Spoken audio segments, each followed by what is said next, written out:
Good evening. It's December 30th, 2024. I'm catching up on global Orthodox Christian news, sharing what's been going on since Christmas. We're going to start with this article. It was on social media. I don't have the pictures right now, but there was the Christmas tree was in the center of Damascus was burned by somebody. Okay, so it said something like demonstrations flare after video spread on social media showing hooded fighters setting fire to tree.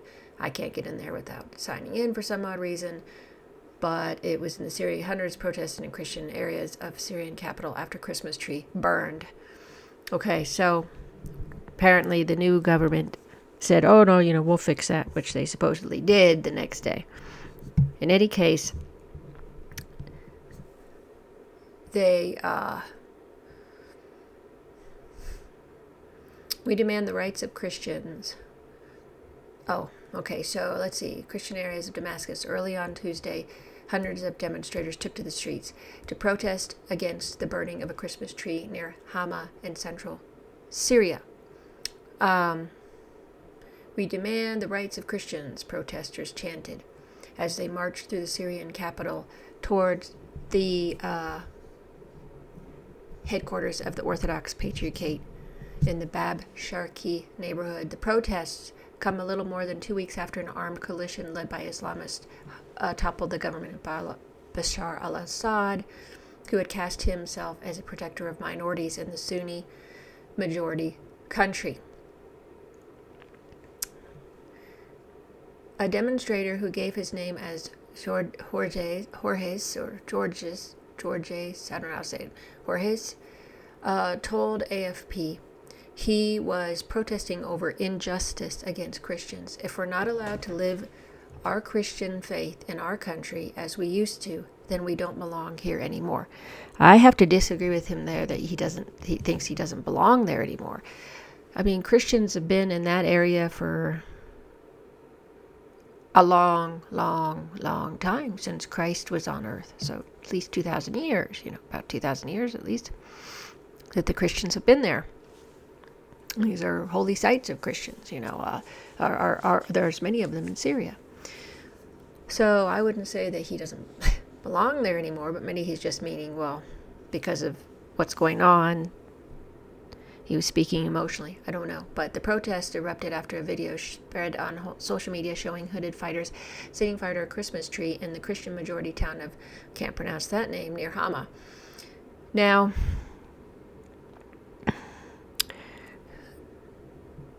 so the HDS addressed local people, claiming those who had torched the tree were not Syrian, and promising they would be punished. The tree will be restored and lit up by tomorrow morning. Supposedly, when I looked that up, that supposedly happened. Okay, the issue is here is, they weren't Syrian. No, because you have all these terrorist groups from outside of Syria. You have the usual Al-Qaeda, little pockets of them that were in Syria or surrounding that area now in Iraq and all that we have, Americans have, the CIA and everybody's been backing for decades. But you also had the ones that are coming from China, the Uyghurs, I think they were called. They're extremist Muslim terrorist group. And so, they brought them all into Syria. And so it's probably these people that are not part of Syria that are doing this, because they have no respect for the Syrian way of life, their culture and all that. So that's what happened a couple days before Christmas, as far as I remember that happening. And we're going to go to another story about what's going on, what has been happening in Ukraine. So we have This was back on September 26th. Canonical priests targeted for military draft in western Ukraine. Now, you already have seen that those videos, I'm sure you've seen, of the Ukrainian police and all that, and an army grabbing people off the street, young men and all that, to draft them into the army because they're so desperate for people. They've lost so many hundreds of thousands of their men, their sons, their brothers, their fathers. So they were just taking people off the street, even young ones. They keep trying to change the age for the draft and everything. Military recruitment centers in the western Ukrainian province of Transcarpathia are gathering names and information specifically of priests of the canonical Ukrainian Orthodox Church. Of course, they're not going after the schismatics ones. The government thinks, and people who don't know, they figure the schismatic church is the correct canonical church because they're not in alliance, or they're not in communion with the Russian Orthodox Church. But they are schismatics. They are not. They are not part of the canonical church, and they do not act like they're part of any of the true, the canonical church. They have been destroying the churches, and the Ukrainian, they just took another cathedral. I'll have to bring that back up because I can't remember what I did with that. I must have not brought it up, although I thought I had. In any case, according to a document obtained by the Telegram channel Dozer, the head of a local military recruitment center wrote to the head of one of the local territorial communities, "I request you to provide a list of clergy of the Ukrainian Orthodox Church in Moscow Patriarchate." See how they're trying to tie that? Oh, well, we hate Russians, so we're gonna make sure we get these priests from there and send them to the front lines and kill them as well. Who are within the responsibility of their territorial community in printed format and electronic version by 6 p.m. on September 23rd, 2024. The recruitment center asks for names, dates of birth, addresses, registration and residence, and phone numbers for the priests. So the channel comments, in recent times, such lists were called execution lists. This is a very disturbing step in the campaign of discrimination and persecution of the largest Christian denomination in Ukraine. It seems that the great popular support for the UOC demonstrated by Transcarpathia interferes with the plan to destroy the church in this region. Therefore, government representatives are preparing for personalized terror. Dozer warns.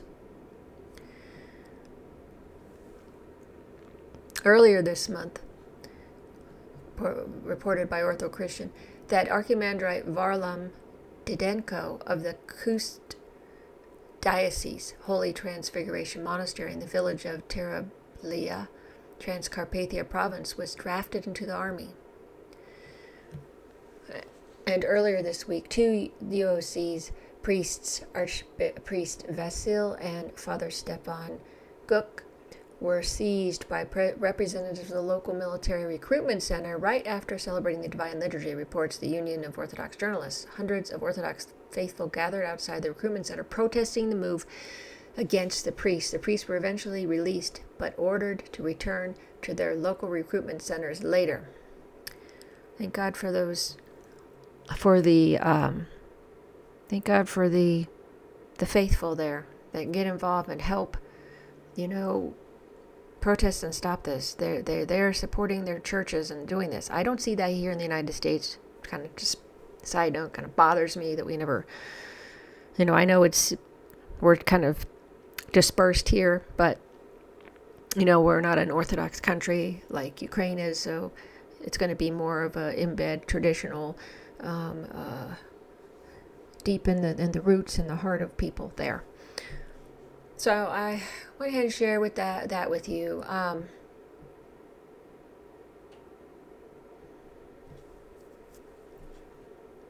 me see here. I'm going to go back in here for just a minute because, come on. There was a news thing here. It says schismatic sees another cathedral in Ukraine. That just happened today. And godless representatives of the schismatic Orthodox Church of Ukraine have seized another Orthodox cathedral, this time in Kremenchuk, Poltava province. All of this happened with the tacit consent of law enforcement, it reports. They broke down the royal doors of the iconostasis and entered the altar. One of the OCU activists went through the doors and looked around inside, although according to the church canons, only priests and their assistants are allowed to enter the altar. The diocese continues. As is typical for them, the OCU members were aggressive, rude, and vulgar. These raiders who don't believe in God are people who divide society and sow religious discord. The diocese laments, yes, well, when you divide a society and you're sowing discord, that is of the enemy, that is of the devil. Division, chaos, discord is of the devil. It's not of God. So that's why he said, don't believe in God. The whole process of seizing the church was led by Archimandrite Theodosi of Charok, who, as an apostate from the Orthodox Church, has been banned from serving. According to the Kremenchuk diocese, among those who came to seize the church, there was not a single parishioner or person with any connection to the church. The parish community of the seized Holy Dormition Cathedral reported on Facebook that the physical seizure was prefaced by the illegal re-registration of the church in July. While the church has hundreds of active parishioners, a document with a mere 26 signatures of people having no relation to the church was submitted to the authorities, and on the basis, the cathedral was taken away from the canonical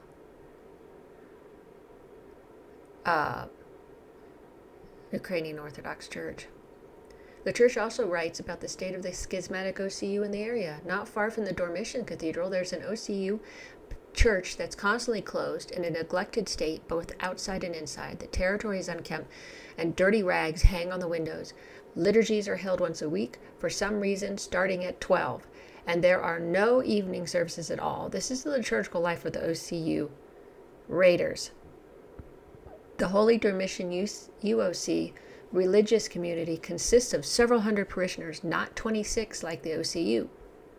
It's clear why the OCU invaders want the Holy Dormition Cathedral. The OCU church needs maintenance, decoration, and improvements. But why do that when there's a well-maintained UOC church across the railroad tracks? According to their logic, it's better to take away the UOC community's church than to do anything for their own church. Where you haven't labored is always better. The UOC community has more parishioners, the church is in good condition, and services are held daily. Better to seize the UOC church so it can stand closed and people won't have a place to pray, rather than develop their own OCU church. From the actions of OCU supporters, one gets the impression that they're driven only by envy. The OCU church is closed because people don't attend it, so the UOC church must be closed too. Doing anything themselves isn't what OCU raiders are about. It's better to take from others than to beautify their own. And of course, they're making a pretend church, one that's not real, certainly isn't blessed by God. These OCU schismatics. Very sad to see that. Not surprising, because we've seen this for a while now, since all of this began between Russia and Ukraine. But I wanted to share some updates on that with you. And please pray for these, the canonical Ukrainian church, if you wouldn't mind, the Orthodox Church. And eventually prophecy says the churches will be back with the canonical. All these churches that were seized will come back to the canonical church, and the Russian and Ukrainian church will continue to be in union, in communion with each other. Don't know when that's going to happen, but it's very painful to see this type of stuff happening. as an Orthodox Christian. I wanted to share that with you. Let's